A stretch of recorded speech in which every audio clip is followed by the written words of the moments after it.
Et salut à tous, j'espère que vous allez très bien, moi ça va très bien. On se retrouve pour une toute nouvelle vidéo, une vidéo exceptionnelle parce que ça fait depuis un petit bout de temps que j'ai pas fait de vidéo, 3 4 jours je crois.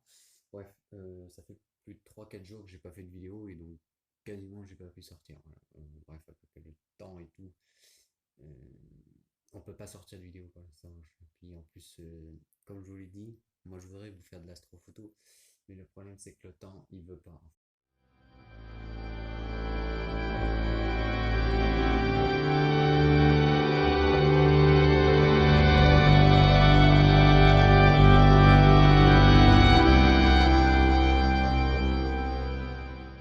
On peut pas sortir de vidéo pour l'instant. Puis en plus, comme je vous l'ai dit, moi je voudrais vous faire de l'astrophoto, mais le problème c'est que le temps il veut pas en fait. Ça fait depuis des mois et des mois que ça tombe de la flotte. Alors mon ami, il me nargue, Théo, il va peut-être se reconnaître, hein. Je pense pas qu'il est abonné à ma chaîne, je lui ai pas dit. Mais lui, je l'ai connu sur Facebook, c'est un gars qui est super gentil, qui est super cool. Et d'ailleurs, vous allez voir dans la vidéo, il m'a prêté avec son télescope. En fait, il a fait une vidéo évidemment de capture photo de son télescope, des nébuleuses qu'il a pris au hasard.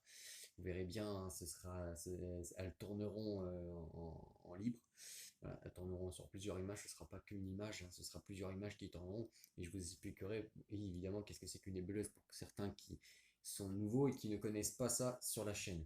Donc aujourd'hui, qu'est-ce qu'on va faire? Bah, tout simplement, bah, on va commencer à donner 4 noms. Alors attention, il y a des amas ouverts et il y a 2 nébuleuses, donc à pas mélanger.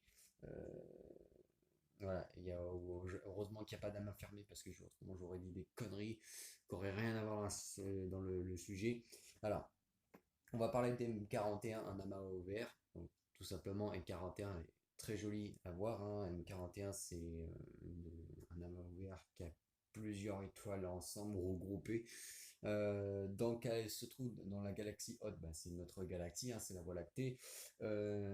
Type d'objet, bah, c'est un amas ouvert, ça peut pas être un amas fermé, hein. Donc voilà. Constellation du chien, hein, donc du grand chien, du moins, excusez-moi. Et quand même, elle nous sépare de nous, hein, de notre planète Terre jusqu'à elle, elle nous sépare à 2260 années-lumière. C'est énorme. Vous vous rendez compte que déjà une année-lumière, ça met du temps pour parcourir. Mais alors, imaginez déjà pour aller rejoindre, par exemple, si on voudrait aller rejoindre, par exemple, Neptune, en se trompant pas de Neptune, d'aller rejoindre Neptune, ça mettrait des années, ça mettrait des années. Et déjà, déjà, on veut aller sur Mars. Et vous voyez, déjà, il y a des problèmes parce qu'on peut pas y aller. Alors, imaginez-vous d'aller sur une nébuleuse. Et puis déjà, on peut pas aller sur une nébuleuse parce qu'une nébuleuse, je dirais ça en fin de vidéo. Voilà, donc ça c'est pour M41. Alors, nous allons passer à une nébuleuse que moi j'adore et que je précise qu'elle est vue de partout dans les télescopes, même que ça soit des petits télescopes qui sont faibles et qui n'ont pas des vitres. Alors moi, le mien, lui, avec lui, je peux explorer pas mal de choses, mais je m'en fous. Mais pour des télescopes qui n'ont pas comment dire, de bonne ouverture, et ben on peut explorer cette nébuleuse qui est très grosse et qui peut être explorée et même photographiée. Il y en a même certains qui sont ressortis avec des photos, pourtant qu'ils étaient dans des petits télescopes qui étaient même pas plus de 100 euros, donc c'est énorme. Et je vous dis pas de bêtises parce que c'est carrément vrai, hein. Il y a eu des trucs qui sont sortis. Alors pour ceux qui ne croient pas, qui diront bah, c'est faux, c'est faux, c'est faux, ben non, non. Alors évidemment c'est la nébuleuse d'Orion. Ça, il fallait que je vous la dise. Orion, c'est l'une des nébuleuses qui est magnifique. Pour moi, elle est magnifique, elle est énorme. Et alors, déjà, d'une, c'est une nébuleuse, hein, c'est une grosse nébuleuse. Alors, sa masse de gaz, je ne sais pas combien c'est, mais voilà. Donc, elle est dans notre Voie lactée, hein, constellation du Hôte, c'est la Voie lactée. La constellation, c'est Orion, hein, on n'en parlera pas, on en reparle. Alors, c'est des constellations qui sont différentes.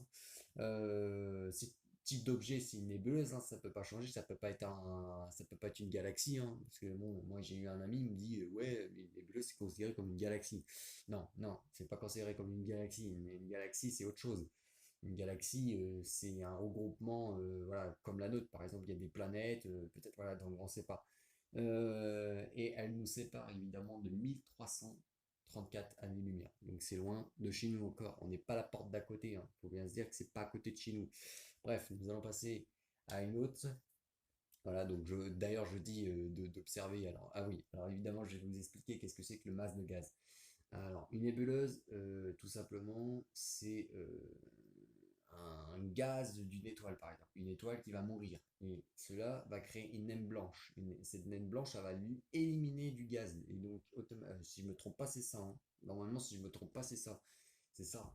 Et, donc cette étoile va libérer, alors l'étoile qui va exploser, elle va libérer du gaz et autour de cette étoile, ben, il va se former une naine blanche, voilà, une étoile blanche, quoi, une naine blanche, on appelle ça une naine blanche. Et cette étoile-là, on appelle ça l'étoile de la mort. Et en fait, pour également, c'est du gaz qui ressort, mais vraiment très toxique. Alors ça peut être des fois nourri par du nucléaire, si c'est pas du nucléaire, parce que notre Soleil, lui, sa source d'énergie, c'est quoi? Le nucléaire, hein. Il n'y a pas une seule chose, hein, les étoiles comme ça, des fois elles sont nourries par du nucléaire. Et puis ça peut être par d'autres sources, évidemment, d'alimentation, évidemment. Ça peut être du neutron, ça peut être ça peut être quoi? Du pollium, voilà. Bon, il y a pas mal d'énergies qui sont. Voilà. Le pollium, ça fait partie dans le nucléaire. De toute façon, c'est toutes des énergies nucléaires. Bref. Alors, nous allons parler évidemment de M45, la Voie lactée. Donc, évidemment, la Voie lactée, bah, c'est tout, ça, elle est dans la Voie. Elle est dans la galaxie Haute, c'est dans la Voie lactée. Voilà, c'est un amas ouvert, encore, ce n'est pas un amas fermé, merci. Dans la constellation du Taureau, voilà, donc ça c'est clair, net et précis. Et puis elle se trouve à 444 années-lumière. Bon, moins que par rapport aux autres, hein. Je pense que c'est celle que j'ai choisie la moins loin. Voilà. Alors, peut-être que certains ne l'ont pas exploré, mais moi j'ai pu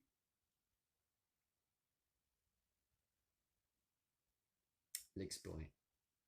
Et ouais, c'était juillet. C'était en juillet.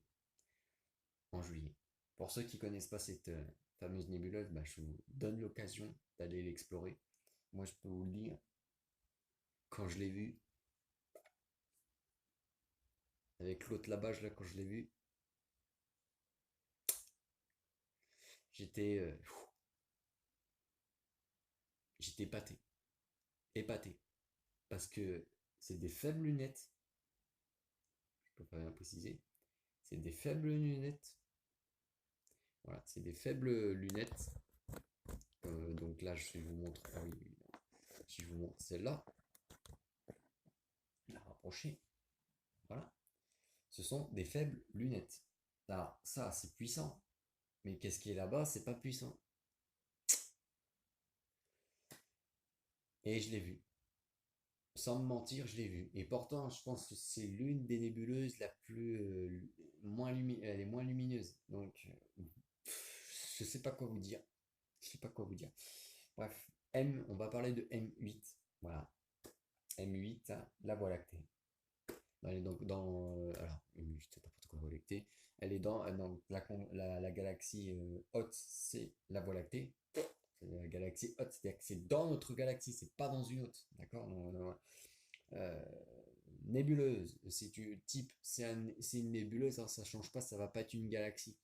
Euh, Évidemment, la constellation Sagittaire, moi je n'ai jamais été voyager dans cette région avec mon Dobson dans le Sagittaire. Et la distance, par contre, celle-là, avalez bien, avalez bien. Voilà, c'est pour ça que je vous ai dit que j'étais épaté. 4077 années-lumière, c'est énorme. Un truc comme ça, il faut que ça soit vu dans un gros télescope de plus de 1000 euros. Et c'est énorme. C'est énorme, je vous jure, c'est énorme. Moi, quand je l'ai vu, j'étais épaté. Quand je l'ai vu, j'étais épaté. Je me suis dit, c'est pas possible. J'aurais pu, j'ai vu des trucs avec des télescopes que je n'ai jamais pu voir de ma vie. Alors, quand j'étais gamin, je voulais voir déjà à peu près ça. Mais quand, parce que l'astronomie, ça a commencé depuis tout petit, hein, je préfère vous préciser. Mais quand j'ai vu ça, je me suis dit, c'est pas possible. Je me suis dit, attends, ça se trouve hyper loin, et puis j'arrive à voir ça avec une faible lunette. Alors oui, je pense que. Alors moi, je la voyais vraiment petite, hein, comme je vous l'ai dit. Il faudrait le télescope de Monsieur Orion, voilà, pour qu'elle soit un peu plus rapprochée, tu vois, voilà, pour qu'on. Et puis que l'image, quoi, c'est l'image aussi. Alors, je veux pas dire que j'avais une image pourrie dans le télescope, hein, parce que je l'ai équipé comme d'oculaire, les oculaires là. Je l'ai vu avec cet oculaire là. Mais c'est énorme. C'est énorme. Vraiment, 4000, 4, mais vous vous rendez compte, 4077 années-lumière, c'est pas la porte d'à côté. C'est pas la porte d'à côté. Et pourtant, c'est dans notre galaxie. Alors, c'est-à-dire que la nôtre, notre galaxie, elle doit faire des années-lumière, même des milliards, même, ou même voir plus haut, parce que les milliards, au-dessus des milliards, tu as les billions. Elle doit faire des billions d'années-lumière. Vous vous rendez compte? Donc, c'est énorme. C'est énorme. Et moi, j'étais épaté, parce que je me suis dit, 4077 années-lumière, c'est pas possible que dans des petites lunettes d'astronomie, on peut visualiser ça. C'est énorme. Alors, je n'ai pas pu prendre de photos parce que je vous l'ai dit qu'elle était vraiment petite et je n'avais pas le matériel adéquat pour prendre une photo. Et puis, le problème, c'est que j'aurais bien voulu prendre des photos, mais il faut un APN, comme je vous l'ai dit. Et c'est ça qui est dérangeant. Alors, il y a bien l'autre télescope qui arrivera. Ça, là, on va pouvoir tirer des images. Et là, c'est pour ça que je suis content là-dessus. Et bref, vous verrez bien, ce sera la surprise. Je vous en ai déjà dit plus parler. Voilà. Donc moi, j'étais vraiment épaté. Sur ce coup-là, j'étais vraiment épaté. J'étais vraiment épaté. Avec des petites lunettes, on peut voir des choses qui sont loin de nos yeux et jusqu'à là. Alors ça nous met oui, ça nous met des années-lumière à nous venir. Par exemple, imaginez-vous mon doigt là. Ça, c'est une nébuleuse, vous êtes tout riquiqui comme ça. Alors, de là à là, par exemple, il y a plus de 1300 années-lumière. Et ben, ça met quand même du temps à venir dans les yeux. Mais globalement, c'est énorme. C'est énorme. C'est vraiment énorme. Voilà. Moi, j'étais très épaté en juillet quand j'ai vu ça. Sur ce, j'espère que cette vidéo vous aura plu. Voilà. Donc, tu fais ton boulot. Voilà, tu sais qu'est-ce que tu as à faire. Je l'ai dit en vidéo, fin de vidéo, vous savez qu'est-ce que vous avez à faire. Si tu veux me suivre, tu t'abonnes. Si tu veux mettre un petit like, tu mets ton petit like. Et puis, ben, c'est 100% gratuit, c'est pas payant. Voilà, pour ceux qui me soutiennent, merci. Voilà. Et ça fera ma 5e vidéo. Voilà, voilà. Sur ce, on se dit à bientôt pour une prochaine vidéo. Prenez soin de vous. À plus et bon ciel, les amis.